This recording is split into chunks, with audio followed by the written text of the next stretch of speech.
It's episode 17 of season 2 of the Belleville Sens podcast. 10 games left in the regular season, if you can believe it or not, and Belleville Senators are on the hunt for a spot in the Calder Cup playoffs. A lot has changed since last week's show ahead of our 3 games at home against Laval and Hartford. And we'll recap that for you. We'll get you set for a couple more really important games at Place Bell this weekend against the Rocket. David Foote and Brock Ormond here. Glad to have you with us. Before we get going, as always, please take a moment to subscribe to the show wherever you're listening and toss us a 5-star rating and review. That would really help us out as we continue to provide coverage of this team away from the ice over the course of the season.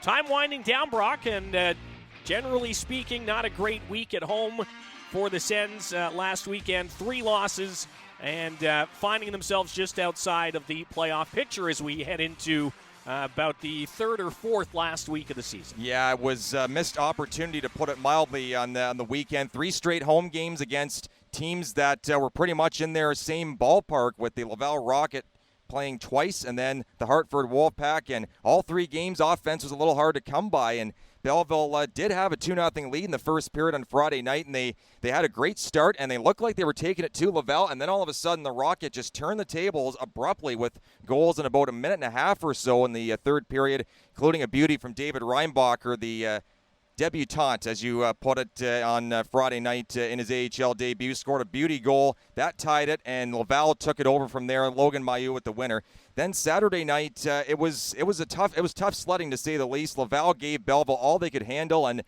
picked pretty much right up where they left off. The Sens battled hard to tie the game late in the first, and then things just kind of went sideways a bit for them. 2 quick ones in the second, and then that was all she wrote. Belleville did get one back in the third, and then Sunday, even though they had the most shots, 38 shots they had in that Sunday game against the Hartford Wolfpack, it was probably the most frustrating game offensively because of the fact that the Hartford goaltender was on fire in that game. Just unbelievable. And the Belleville Sens kept getting their chances, and David Bell said after that the quality of shots needs to be rated in the same par as the quantity of shots. They were getting them on target but couldn't quite find a hole on the Hartford netminder, who was just brilliant in that game. And the Belleville Sens find a way to stay in the game for long stretches, but the first period was the difference in that one.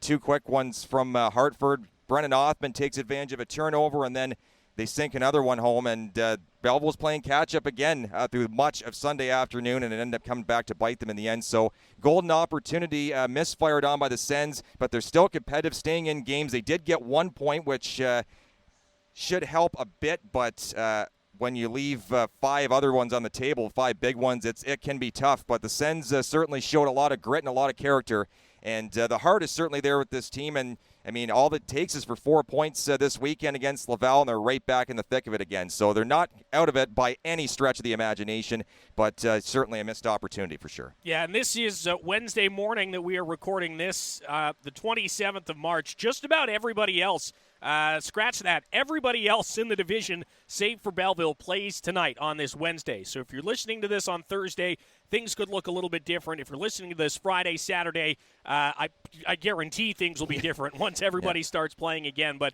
the basics right now is that Belleville has slipped into 6th, 2 points back of Laval, 3 points back of Toronto, who are now in 4th, and about 5 points back of Rochester, who are now up in 3rd. Syracuse crunch have a 2-point lead atop the division. Cleveland has dropped to 2nd, and Utica is chasing Belleville. They are 3 points back of Belleville, 5 points out of the playoff picture officially. And like Brock said, you look at the magic number right now for Belleville. The magic number is 21. Sens only have 10 points to gain, which usually you'd look at that and go, well, we're going to need some help. But due to the schedule, 4 more games against the Rocket, including 2 this weekend. And as Dave Bell told us this week, everything is still in the Senators' hands. They still control their own destiny if they can get back to the way they were playing at the turn of the calendar early here in 2024, and for some spurts near the end of the season in 2023, or the end of the calendar year, I should say. A handful of bright spots, though, if we put the losses and the results out the window, because you can't change those, we did see a first AHL goal finally from Taryn Fizer.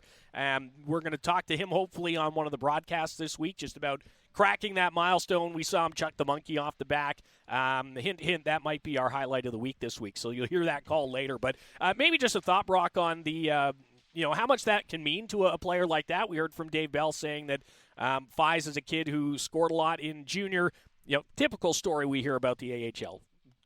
Good goal scorer in junior, makes the step up, not necessarily contributing as much as they're used to or as they had hoped to. The confidence takes a tiny bit of a hit, and you got to find a way to get it back. So hopefully that'll help to get him on the right track again. Yeah, absolutely. And we mentioned it during the broadcast during the weekend, but Taryn Fizer had a stint with the AHL's or ECHL's Allen Americans, and it really seemed like it buoyed him and put himself in a position to succeed because he comes back to the AHL and he looks like, not that he was a bad player before, but he looks like a completely different guy now because of that opportunity to go down a level, play with the Allen Americans, a team that's very, very well regarded in the ECHL, and get his opportunity. He's shown well at every level he's been at. Spent some time in the ECHL before with Colorado and Utah, so he's got the opportunities to be a guy that can score a bit, and given his opportunity here in Belleville, that bodes real well. And it was a nice goal, too. Showed his nice little speed and inside edges, driving the net, and then throwing one in off of the Laval netminder, Jakub Dobes, just scooted it right between his 5-hole. It's a nifty-looking goal, and I mean, some people may see it as not highlight reel variety, but it certainly is to us here in Belleville because it shows that Taryn Fizer's speed and his finesse and his ability to score goals different ways has advanced from when he first came here and first came to pro hockey. Former Victoria Royal in the Western Hockey League. He was the captain of that team in his final year in 2021-22, and 51 points in 35 games, not too shabby for the young man from Chestermere, Alberta. So he's got the opportunity of a lifetime to come here in Belleville and advance. He showed well at Ottawa's training camp as well last couple of years. So he's going to be a good one to watch, and I'm really looking forward to seeing his development. Yeah, absolutely. It did get one game off this weekend as the Senators have a handful of bodies back in the lineup. Angus Cruikshank has gone to Ottawa. Zack Ostapchuk is back, and he will be our featured guest on the program this week. We'll talk to him about making his NHL debut, about his season so far, and about the push towards the Calder Cup playoffs in his first professional season. Another first on Friday here against the Laval Rocket was the first Belleville goal for Wyatt Bongiovanni. He would net one on Sunday against the Hartford Wolfpack as well. Ostapchuk scored on Saturday. Max Gannett scoring on Saturday as well as he's officially back from the National Hockey League as well. But maybe just a couple thoughts on Wyatt Bongiovanni and Jamieson Reese, who we heard from last week. They're starting to fit in, and you're really starting to see that it's just taken about a week of practice and a couple of games, and these guys are starting to find some chemistry, starting to find their roles a little bit. And for a guy like Jamieson Reese, who you can read about at theahl.com, a great feature from Patrick Williams, also starting to kind of get that mojo back a little bit in terms of his confidence and his puck possession, etc. Yeah, and Bongiovanni in particular, he sees himself as a goal scorer, and he said that too, that he wants to put the puck in the net. That's where he feels he's the most valuable on this Belleville Sens team, and he did that on the weekend.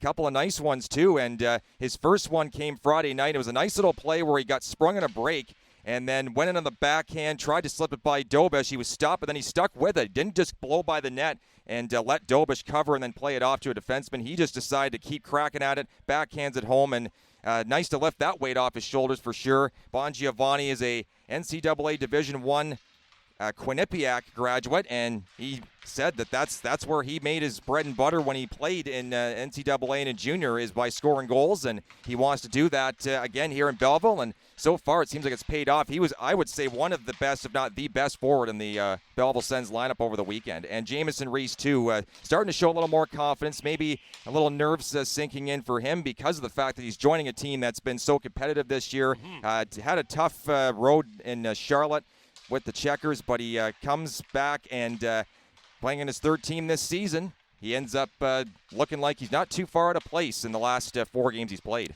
Yeah, and he was definitely comfortable playing against Hartford because that was the 10th time he'd played against them this season between now Belleville and Charlotte and Springfield, where he started the season. So, again, you can head to the AHL.com. You can read that feature from Patrick Williams that just gets into a little bit more of the mindset of a player like Jamison Rees, who, as we talked about last week, was kind of stuck in an awkward situation where the NHL club that had his rights didn't have an affiliate this season. That was the Carolina Hurricanes. They had put him in Springfield to start, and Springfield is affiliated with St. Louis. Obviously, the Blues prospects have to play. They've got to get the most of the playing time. They've got to get the special teams time, etc. They move him out to Charlotte, where he gets a little bit more time, and he was only there for a couple of weeks, I think, before eventually coming to Belleville. And this seems like it'll be the best fit for him. He seems happy to be here, as does Wyatt Bongiovanni, of course, and both those guys starting to chip in a little bit as we head into the stretch drive here with 10 games remaining. Another reminder, Belleville is just outside the playoff places in 6th, but with 2 games head-to-head against Laval coming up this weekend. That could change. The Rocket do play tonight. They're in Utica. And I think this is one of those games where the Senators will be fine with the Comets gaining 2 points on them if it keeps Laval within striking distance. If Laval beats Utica tonight, they're 4 points up on Belleville, which means even 2 wins in Laval this weekend would only tie you with the Rocket, not put you in front of them. So Sens will be rooting for the Comets tonight. And then again, they're going to have to do the work themselves. It's in their hands. They're going to have to seal their own fate and put up some strong performances this weekend, which we will talk about coming up in just a little bit on episode 17 of Season 2 of the Belleville Sens podcast. Quick note on the stats and standings leaders as they sit at the start of the week. Angus Crookshank still leads the team in points with 46 and goals with 24. Garrett Pilon is the assist leader at 27. 8 power play goals for Igor Sokolov. Tyler Clevin has a team leading plus 13 rating. And the goaltending leader is still Matt Sogard, a goals against of 252, save percentage of 915. Transaction-wise, only one guy who we had here at the start of last week that's not anymore. Angus Crookshank is up in the NHL. Stephen Halliday, though, is here from The Ohio State University. We'll talk about him coming up later on as well. When we come back, we'll hear from Zack Ostapchuk on episode 17 of Season 2 of the Belleville Sens podcast.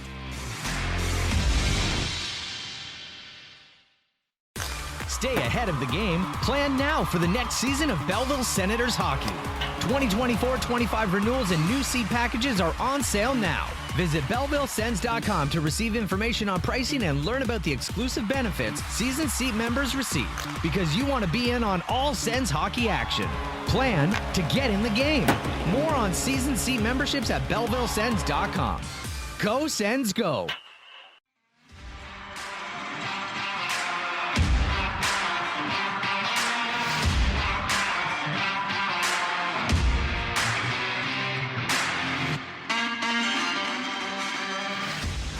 Episode 17 of Season 2 of the Belleville Sens podcast. Continuing, David Foote and Brock Ormond here.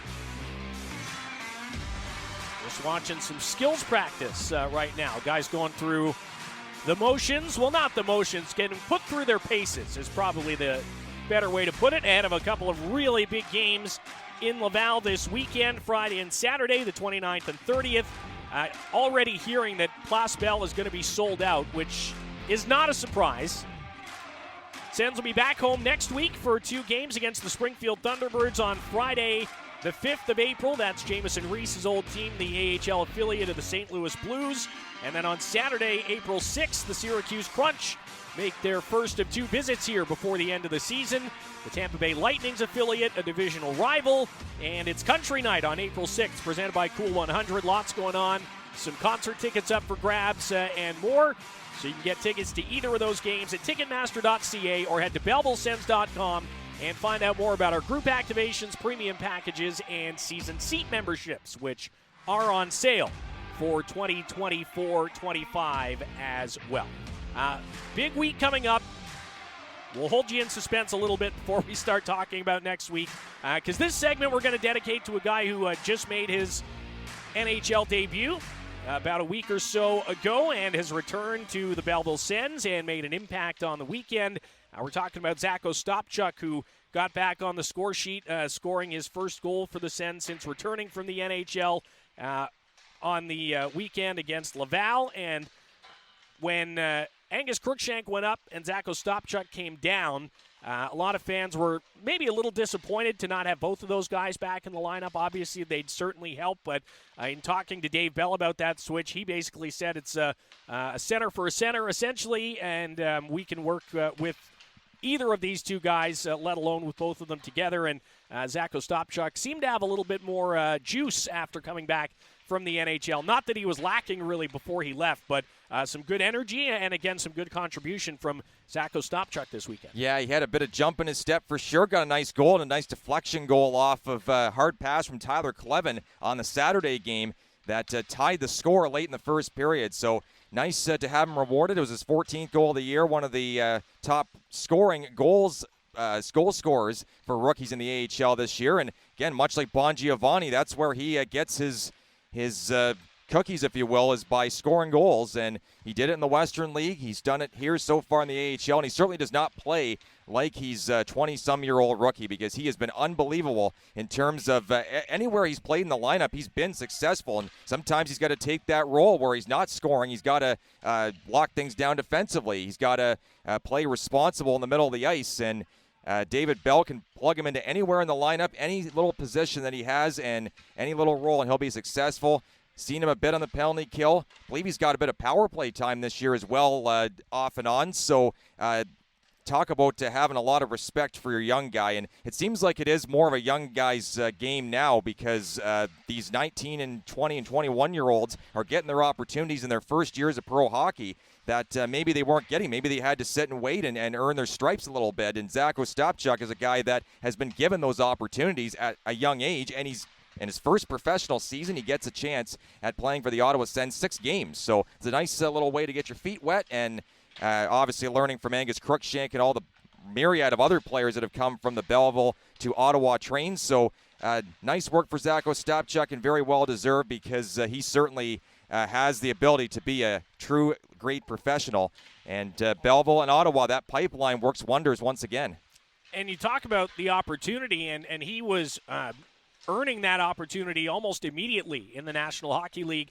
Makes his NHL debut against the Pittsburgh Penguins. His idol growing up was Sidney Crosby, which is such a cool story as it is. And then Ottawa in that back-and-forth tight game with the Penguins. They go to overtime, and then who does Jacques Martin put out there in overtime? Zack Ostapchuk. And not only is he out there, but he's reading a play. He's intercepting a pass intended for Sidney Crosby. He's springing a play back the other way. He's getting off the ice to allow the scorers to get on. Had that awareness that was the play, and that Timmy Stützle was jumping on the ice. Ottawa goes on to score the game winner in overtime. They beat the Penguins, and he really became the story that night. Again, stripping basically his former idol of the puck, and just the fact that he was out there. And even Jacques Martin said, look, this kid's smart. He's he makes good decisions. He's not going to put us in a bad spot, and obviously that worked out. It's just a testament, I think, to the hockey sense and to the work that Zack Ostapchuk has put in getting himself noticed and carving out a spot for himself in this organization. Yeah, and Jacques Martin, he's a veteran coach too, so he knows talent when he sees it, and he puts out Ostapchuk in that situation. Yeah, reading a play perfectly, intercepting it, and then getting it down there, and Ottawa ends up winning the game in overtime. So he doesn't get a point on that play, but he deserves one in spirit because of how he's able to turn the tide of the momentum around. So really, really smart hockey player, like you said, and overall, he's going to be a guy that will turn a lot of heads, I imagine, in this on this team, in this organization, and in future years for sure. His line over those 6 games in the NHL, no points at a -1 rating, but averaged a little under 10.5 minutes of ice time, which is not too shabby for a young player. Did have 5 shots on goal, and I'm rather impressed with the faceoff number. 30.6% might not seem like much, but over your first 6 games in the National Hockey League, and we don't get faceoff stats in the AHL. I know he's over 30%. He's got to be in our league, but still pretty good numbers, and I think worth being proud of when you come back to Belleville and slide back into kind of your normal role. Yeah, and the points will come to at that level here in the AHL. He's finding the net fairly regularly, and But yeah, the NHL a little bit different in the sense that there's a lot of guys that have been there for many years, and so it's harder to break through. And guys are stiff, they're tight on defense, and so it's a little harder to break through. The goalies, I mean, the goalies are quick here in the AHL, no doubt. Like Marilainen, Sogard, and Mandalese in particular have been outstanding for Belleville. But then you got to try and pierce through a little hole on goalies like, a Tristan Jarry for Pittsburgh, for example, Marc-Andre Fleury. The list goes on and on. And it's tough to find a way to score with regularity in the NHL. But when guys do it, it can be a lot of money in the bank after that. And Zack Ostapchuk, I'm sure, will be making a lot of money doing what he does best. And even if he's got to change his game a smidge to fit in with regularity in the Ottawa lineup or any other NHL lineup, he'll do just fine. He's not the first guy to have to maybe change his game up, but definitely he would love to keep piling up the points here in the Belleville system and try and move himself to Ottawa and see what he can do there. Definitely has a good foundation to build off of for sure. He's just stepping on the ice here for practice, but we'll hear from him. St. Albert, Alberta's Zack Ostapchuk, our guest on Season 2, Episode 17 of the Belleville Sens podcast. Thanks for taking some time, man. Congrats on the debut, and welcome back. Thank you very much. Appreciate it. What was that call like for you? You get the news. Can you take us back to finding out and kind of what those following 48 hours were kind of like for you? Yeah, I mean, it was pretty cool. I was just in the gym kind of just working out and going through my regular day routine, and Bellsy came in and waved me over and to his office, and at first I thought he was like mad at me or something, but yeah, brought me to his office, and he told me the good news, and obviously my first call was right to my mom, and that was a pretty special call for me, something I'll never forget. I mean, it was pretty emotional, and just talking to her and hearing her get choked up, it was pretty cool. Yeah, obviously your story got a lot of attention, going back to what you've dealt with through your family and the support of your mother, of course. How were you expecting, I guess, that kind of attention upon getting your NHL debut? Is that something you thought about? Yeah, I don't think so. I didn't expect that much attention, but I mean, it was nice. I really appreciate that my mom got all that attention, because at the end of the day, I mean, she did a lot for me growing up, and I mean, raising me by herself since I was 14, I think that's not an easy task. So to see her get all that attention, I thought that was the coolest part of it all. Yeah, we're chatting with Sens forward Zack Ostapchuk. You, in our media guide, you've got Sidney Crosby as your idol growing up, the player you kind of looked up to most. You get to play against him in your NHL debut, and obviously made that play in overtime that became a pretty big part of the game. What sticks out most to you for your NHL debut? A lot of guys say the warm-up lap, but you had a pretty involved game for your first one. Yeah, I think so. Obviously, the lap was pretty cool, but I mean, I probably just like my first shift against Crosby. Got stuck out there on an icing, and I saw him hop over the boards, and I'm like, oh boy, it's gonna be tough. But he snapped the face-off back on me, and it was just pretty cool lining up across from him. I'd say that was the coolest moment, was just taking a face-off against that guy. Yeah, you think that at some point you'll get that moment maybe in your NHL career, but not necessarily in your first game. Yeah, exactly. Yeah. I mean, it was pretty. It was a lot to take in at the time, but I think I did a decent job at handling it. So you were up for 6 games, didn't find the score sheet, but played pretty good amount of time, 10-ish minutes or so a game. What was maybe the biggest surprise to making the jump to the NHL? Yeah, I think I think everybody up there is just so smart with the puck and so poised, and that everybody just makes the right play all the time, and I think that was kind of just eye-opening. Like in Belleville, it's the same thing, but up there it's just it's a little quicker, and obviously just seeing kind of the players you're playing against, you've been watching since growing up. I mean, that's pretty eye-opening. You get to see how they operate and how good they are. So I mean, that's it. Yeah, and that Ottawa room is full of some experienced guys right now, especially behind the bench as well, with a Hall of Famer like Daniel Alfred's in there. Were you able to chat with him much at all and kind of talk about how he might see your game improving or fitting in Ottawa? Yeah, I had a lot of conversations with Alfie. He was really good to me when I was up there. He worked on me a lot. I mean, after my first practice, I remember he kind of just started dangling through my feet and then gave me a little slash, and he wanted to play me one-on-one, just keep away. So we were doing that for like 10 minutes at the end of practice. I mean, he worked with me a lot. Usually every day after practice, he was the guy I'd kind of go over and work with. So, he was really good to me. Yeah, anything specific that he would he would kind of focus on, or just kind of generally trying to get you settled into the NHL game? Yeah, I think for the most part it was just settling me in, but he had a couple pointers. Obviously, we were working on like my tips and one-timers and stuff, which is something I don't use a lot of, but he said that, I think he just kind of sees me as kind of a well-rounded player, and he wanted to evolve that. So he was like I said, he was really good with me, and he's really smart hockey mind. So. And the tip coming in handy because you scored that way the other night here exactly. here at CAA Arena. We'll take a few more minutes here with Zack Ostapchuk talking a bit about his NHL debut. What was the best part about the brief NHL experience? Yeah, like obviously my debut was pretty cool, and I think going on the road is a pretty cool experience with those guys. You get to fly on a plane, and we went to Columbus and New York, and obviously those are two cities I've never been to. So right. I mean, brand new rink basically on Long Island too. Yeah, exactly. Yeah. So I mean, just seeing, I liked going on the road and just seeing the away rooms and seeing the ice and all the different arenas. I thought that was the coolest part. Yeah. Is it that big of a jump up? Do you feel like your brief time here in the AHL had you fairly well prepared to make the jump on short notice? Yeah, I think so. I mean, I get to practice with a lot of guys here that have played at that level, and they've always helped me out, my teammates here. So, I think it's just little things that are the jump. I mean, I think the speed's pretty much the same, and it's just little details that are a little different up there. What's the mindset like in coming back to Belleville now? Obviously, you get a taste of the NHL. That's where everybody here wants to be. But you're back here now. How do you kind of process that move and getting kind of focused on this stretch drive here, final 10 games? Yeah, I mean, we're in a playoff push, so I want to kind of just take what I learned up there, and I want to win hockey games down here, and I want to do whatever I can to help this team win. So I think I haven't really thought about it too much. I want to come back here and make an impact. And looking at the standings, this team's sitting outside the playoff picture for the first time in a few weeks, not by much.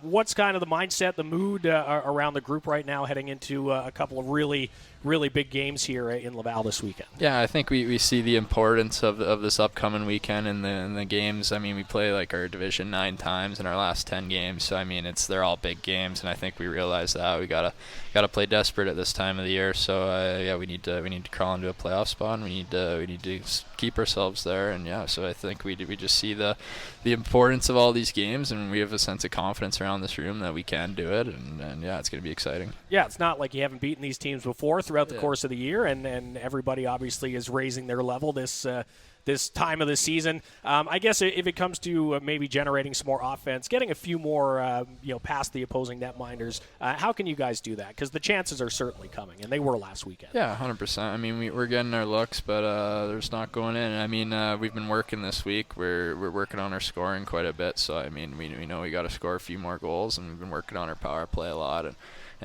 just little things. I think Bellsie's done a really good job this week at incorporating that scoring touch, and we'll be ready to go. Yeah, obviously you're a big piece of that. We're glad to have you back here in Belleville. Congrats again on the debut in the NHL, and good luck here on the stretch drive. Yeah, thank you very much. All right, so there's Zack Ostapchuk. Thanks again to him for the time. I know it's really busy around the dressing room right now. Guys have been out doing as much community stuff as they can here at the end of the season. Obviously, the practices are picking up a little bit in pace and tempo and urgency now, given that the team is sitting out of the playoff picture for the first time. So appreciate Zach's time, and obviously his contributions on the ice cannot be overlooked. He's become a very big piece of this team in his first season, and maybe the best news is that he's under contract through 25-26 for the Ottawa Senators. So he'll be, if not here, in Ottawa for the next couple of years at least. Yeah, that's right, and it's good to have that security as well, knowing that at least you're going to be here in the same organization for the next 3 years, and there's a lot of different conflicts that could happen, but for now it seems like they're really looking to buy into him and put him in this type of position to succeed here in this Ottawa Belleville organization, and the organization certainly knows talent, and it'll only be a matter of time before Belleville starts to take the AHL by storm. They've shown that they can be a tough out this year, and Ottawa will try and find their way back to supremacy eventually, as they are trying to make the NHL postseason for the first time since 2017, although things looking a little bit tough this year. But this organization definitely is on the right track in terms of player personnel, player development, as well as off ice.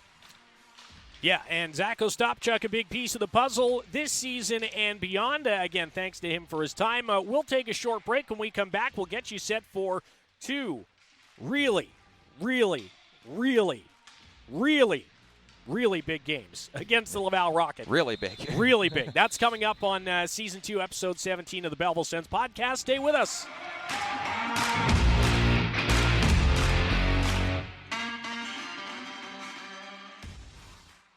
Don't miss 1 second of Belleville Senators action this season. The Belleville Sens Entertainment Network is the only place to hear live coverage of the Belleville Senators for all 72 games plus playoffs. Pre-game coverage begins 15 minutes before each game with David Foote, and the network is also home to the Belleville Sens podcast, the Belleville Senators Entertainment Network, presented by Deerhaven Farm and Garden. Tune in on the Belleville Sens app or BellevilleSens.com.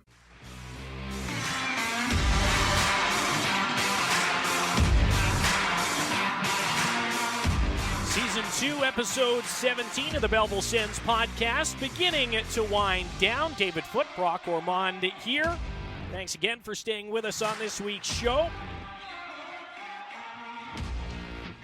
Should be able to get a show in next week as well before the Sens head to, well, no, we don't head anywhere. We're home next week, so we'll 100% have a show next week recapping these games coming up this weekend against Laval and previewing Springfield and Syracuse. We should be able to get shows in the rest of the week, the rest of the season, I think. So that's great news. If you haven't yet, subscribe to the show wherever you're listening. Shoot us a rating and a review. 5 stars would be ideal as we continue to build the Belleville Sens podcast for our second season, which is winding down. There's 10 games left in the AHL's regular season. A handful of teams have already clinched their playoff spots. The only team in the Eastern Conference to clinch is the Hershey Bears. Shocker. Their 97 points has got them atop the conference, and they're still 16 points ahead of Providence, even after they went on, I'll use the term loosely, a slide in the second half, final kind of quarter here of the season. In the Western Conference, Milwaukee has already clinched its spot.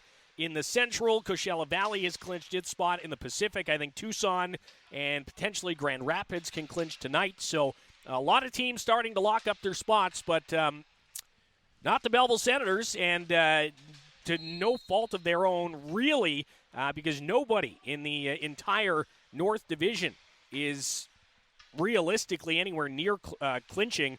Even the Syracuse Crunch, who lead the division, their magic number is still at 9. They have 10 points left, so lots of points, and they will likely clinch relatively soon, but it's not going to happen this weekend. It might not happen next weekend, and I think the Senators, again, sitting just outside of the cut line right now, have to look at that as a good thing that, like we said earlier on in the program, their destiny's still in their own hands. Exactly. That's exactly it. Destiny's still in their own hands, and this division has been so competitive all year long that none of the 7 teams have really distinguished themselves. Belleville has been right in that thick of it right from day one pretty much of the season. They overcame a bit of what we'll call a bit of a slow start in October, November, but they found their way after a couple of tough games, and look at them like they're right in that mix, and all it takes is for a couple wins in a row, and they're right back in it because it's head-to-head. So that's the thing. If you win 2 games against Laval this weekend, you've gained 4 massive points, and you got to hope, of course, like you said earlier, that Utica is going to beat Laval and give Belleville a chance to usurp them and soar across them atop the to get into the North Division. But even atop the division, Syracuse and Cleveland, 2 teams that have not clinched, and it's because of all the points that have been wrung out of them by their North Division opponents, and it's been a good season all the way around. Definitely parity is alive and well in the American Hockey League, especially here in the North. But Hershey Bears, the defending Calder Cup champions, no surprise at all that they're sitting where they are right now. That is a team that we saw Family Day, February 19th, and they are going to be a very tough out, to say the least. They may even control their own fate. Basically, they're the ones that everybody's chasing right now, and the Belleville Sens, of course, don't want to look too far ahead. And like we said before, this points battle in the North may go down right down to the bitter end. And just to put it in perspective, Belleville has 66 points. Utica's last in the division at 63. If you were to put Belleville, and let's just go with Utica because they have the least points in the division. At 63 points, Utica would be in the 6th and final playoff spot in the Atlantic because they get one more team in. They would be in the 5th and final playoff spot in the Central and only 1 point out of 4th. And they would be in still 8th of the 7 teams that get in the Pacific Division, and they'd be 6 points behind. So the Pacific really is the strongest of the remainder of the divisions. For Belleville, they'd be in the playoffs right now in the Atlantic. They'd be in the playoffs right now. In the Central, they would be in 3rd place in the division with their 66 points. And again, they would be just outside of the playoff picture in the Pacific, but only 4 points back of Abbotsford. So it's not been a bad season. If you start to stack it up alongside, seasons past, Belleville's only 1 win away from their total of last year at 31 wins. And I think the most they had in a season was 40. So technically they could still get there if they string a pile of wins together. Naturally, beating franchise records is not the goal. The goal is to get into the playoffs this year and see how far you can make it. But they're going to have a tough test in front of them against the Laval Rocket coming up here on Friday and Saturday, Brock. A team that there are no secrets anymore between these teams. We've played 8 of 12 games this season. They've played like 100 times over the last 8 years, and I know there's been different players and different coaching staffs, but at the end of the day, it's still a rivalry game between the Rocket and the Senators, and we know that Place Bell is going to be full and bumping, and the Senators got a little bit of a taste of the Rocket fans here, unfortunately, on home ice last weekend, and they're going to have to be prepared to deal with that times 1,000 come Friday and Saturday. It's going to be nothing like the previous visits to Laval were earlier on in the season. Oh, no doubt. This is going to be a whale of a weekend. Should be real fun to see how Belleville can counteract what's sure to be a buzzing building. Place Bell is always even at the worst of times, it's still a tough building to play, and it's tough to win. Belleville's done it before, though. They've actually played some of their toughest games in terms of laying the body and playing physical and giving themselves an opportunity to win by playing the possession game in Laval. They've had a couple of tough ones this year, had a lead earlier, lost it, but then came back and won later on. So they've got the ability to beat Laval. They've got the opportunities in front of them to try and seal their own fate and put the fate of Laval in the hands of the devil, basically, because they'll be slipping down outside of the playoff picture if Belleville can earn 2 big victories, just like Laval did here this past weekend. So hopefully going tit for tat here, but the Belleville Sens definitely need wins. There's no question about it. They can't look too far forward, and David Bell said in one of his pregame comments over the weekend that we don't care what Laval does. We only care about what we have at our disposal and what we're going to do to win a game and win 2 games, as a matter of fact. And Laval Rocket, always a tough team to play, and they've gotten better over the course of the year. They're not the same team they were back in October, November, similar to Belleville. So I'd imagine that those 2 big points up for grabs, or 4 big points up for grabs, are going to be grabbed by Belleville if they just continue to play their game. They didn't play too bad at all on Friday. Saturday, they were chasing it a bit in that second period, and they got one back in the third, but they're going to need to start on time and start really banging the bodies early. Get guys like Boku Amama in the faces of the D. Get guys like Garrett Pilon in there forechecking. Get Ostapchuk in there crashing around. That's the way to win at this point of the year. And they need to find ways to get the puck over the goal line. Now, we saw on the weekend that getting shots and shot attempts was not a problem. Like, the Senators played competitively with Laval. They weren't being run out of the building by any means, but they weren't able to score. They weren't able to crack the armor of Jakub Dobeš more than a couple of times over 2 games. So the Sens are going to have to find some ways to be better there. Dave Bell told us a lot of that comes from getting in these goaltenders' eyes. They're making life too easy for opposing goaltenders, but there's also, that sticky issue of the special teams as well, which have not been where the Senators need them to be. I know we praised this penalty kill all season long, and again, I still don't believe that the number reflects the skill of this penalty kill unit and units, but the power play has to figure it out. Again, we asked Dave Bell about that on the weekend, and he said, look, we've had no chemistry because we've had players in and out. He specifically referenced the game with Angus Crookshank being called up and not being there, and then Garrett Pilon being out as a late scratch ill. said, we practiced all morning with both of these guys, specifically against Laval, and now they're both not here. We're trying to work other people in. He said, you remember back a month or so ago when we had some chemistry, we had some connectivity, some longevity in the lineup, and I think the Sens had power play goals in 5 or 6 or maybe even 7 straight games. So that does go a long way, but they're going to have to figure that out and make those opportunities count, especially if they can play that card of getting under Laval's skin a little bit, because they're a bit ornery at home and their fans get on the refs pretty quickly, and if you can get them riled up in not so much being their loud, boisterous, supportive collective selves and more, whiny, complainy, that might work well in your favor as well, but you got to convert on the chances. Exactly, yeah. Power plays are so crucial. They had a bunch of them. They had 3 in the first period alone of game number 1 against Laval. Didn't convert on any of them, and then Laval goes back down and ends up scoring. So that ends up being a problem too, and it starts to mount the more you go on. And Belleville's got the talent there. They can put anybody in the power play system and mechanism and have them succeed. It's just about taking advantage of the chances. And unfortunately, they didn't really do that outside of 1 goal over the weekend. Sens are 3-3, 1-0 against Laval this season.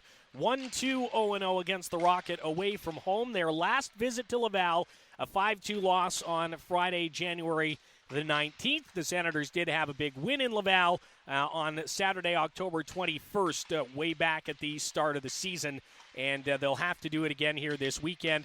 No news on anybody coming back from Ottawa in terms of really just Angus Crookshank, though Rourke Chartier is eligible as well to come back for the playoffs should the Senators get in, when the Senators get in. But another addition coming into the lineup to play this weekend, make his pro debut, his AHL debut, is Stephen Halliday. Ottawa Senators draft pick and signing his ELC for next season last week. So his contract will start in 2024-25. But to finish the season, the Ottawa Senators signing, I guess technically the Belleville Senators sign Ottawa's 4th-round pick in 2022 to an amateur tryout offer for the remainder of this season. Just another young guy, another prospect to get a look at, but somebody who has got the skill to make an immediate impact for this team. Yeah, he does, and he's only 22 years old, 21, and the Ajax native has an opportunity to take by storm, and the Belleville Sens are giving him the opportunity. Played for 3 years for the Dubuque Fighting Saints of the USHL. 95 points in 62 games in his last year in 2021-22. Just torched that league, and then goes to the NCAA. 41 in his freshman year with Ohio State Buckeyes. Great program, 36 team, points. I believe, in points that year. That's right, yep, 36 points in 38 games this season, and then he gets signed. So it's almost like the Sens viewed him as, I don't want to say too good for the NCAA, but definitely a guy that has proven his worth at that level for sure. He's been a winner, too. He's won a couple of championships, a U15 championship in the GTHL with the Toronto Marlboros, Bantam AAA champion, U16 champion as well. First all-star team in the USHL, all-academic team, so he's smart in the classroom as well. And then he got a Hobey Baker nominee on top of that this year, which is outstanding. Outstanding stuff. So it's not everybody in the NCAA gets a Hobey Baker Award nomination. So it just goes to show what his peers think of him at the collegiate level, and now he's here in the AHL. And hopefully making his impact felt. Hopefully he will. I imagine he will get in this weekend for sure on the Friday night, getting an opportunity to play in the thick of the AHL playoff race. And we'll see exactly how much ice time Dave Bell decides to give him. But he's more than deserving of getting his opportunity in the American Hockey League. You talk about making your NHL debut in certain places. For Angus Crookshank, Las Vegas, or maybe you're in Montreal at the Bell Center, or maybe you're in Toronto at Scotiabank Arena or Madison Square Garden. If you got to make your AHL debut and it's not going to be at home, Laval is a pretty good place to do it. And as I always say, that's my favorite building to visit. It's also my favorite building for the Senators to win in. You have just a different feeling when you take 2 points from the Rocket on their home ice, and we'll see if the Senators can get that done here this weekend. Again, the keys for Belleville, Brock, play physical get in the goalie's face and try to stick with the systems that have been working all season long, and they should be all right. That's right, and they're getting thrown into the Lions' den for sure when you play Laval, and you're right, it is much, not that it's a bad thing to win anywhere, but if you're not going to win it at home, you want to win in Laval to, quite frankly, shut those fans up because they were quite boisterous. There's a small group of them near the Laval bench this weekend, but they were loud and they were proud of their team. And say the province of Quebec is so passionate about hockey, whether it's Montreal, Laval, or any of the myriad of small towns and cities in the Quebec Major Junior League, in the Quebec Junior A League, whatever have you. It's unbelievable to think that these fans can really get behind their teams. So when you send them home unhappy and cursing in English and French, then you'll be in a good spot because it can be a frustrating time when those fans get on you, and when you can silence them and make them go home frustrated, then you're in a good spot. And the Belleville Sens know that going in. There's no need for coaching staff to belabor the point and keep reminding them of it. They just got to tell them to go out there and do what they need to do to set the systems in place and get going. And this Belleville Sens team is more than deserving of making the postseason this year. Still just a little less than a month to go, a couple weeks, but starts now. Like the crunch time, the stretch drive really starts now with the Laval Rocket needing to be a victim of the Belleville Sens. Should mention that Friday's game is available for free on AHL TV, the AHL Freeview on Friday night against the Rocket. If you're not around the computer but to have your phone, you want to listen to the game, we'll be on the air from Place Bell at 6:50 on both Friday and Saturday. And Brock, as much as we talk about the impact that the Laval fans can make for their team, fans here at CAA Arena can do the same thing for the Belleville Sens. And when they come home on April 5th and 6th, we'd love to greet them with a full building. Tickets at Ticketmaster.ca or BellevilleSens.com for more on premium groups and season seat memberships. And the playoff push is here, like Brock says. Let's get out and support the Senators and help them make a drive into the Calder Cup playoffs. With that, we'll wrap things up. Thanks again to Zack Ostapchuk for his time. One more reminder to you to subscribe to the show and give us a rating and a review. And we will talk to you next week on the Belleville Sens podcast as we move to episode 18. We'll leave you with our highlight of the week, which is the first AHL goal for Taryn Fizer. Sturando, feed through the middle, intercepted nicely by Fizer. Here's Taryn Fizer back in. Fizer takes the shot, he scores! How about a first AHL goal for Taryn Fizer? And he puts Belleville in front, breaking in on the right side and beating Jakub Dobesh between the legs. And he tosses the monkey off the back too, and well-deserved. Taryn Fizer cuts to the outside and looked like he had no business putting that puck through Jakub Dobesh's legs, but he did.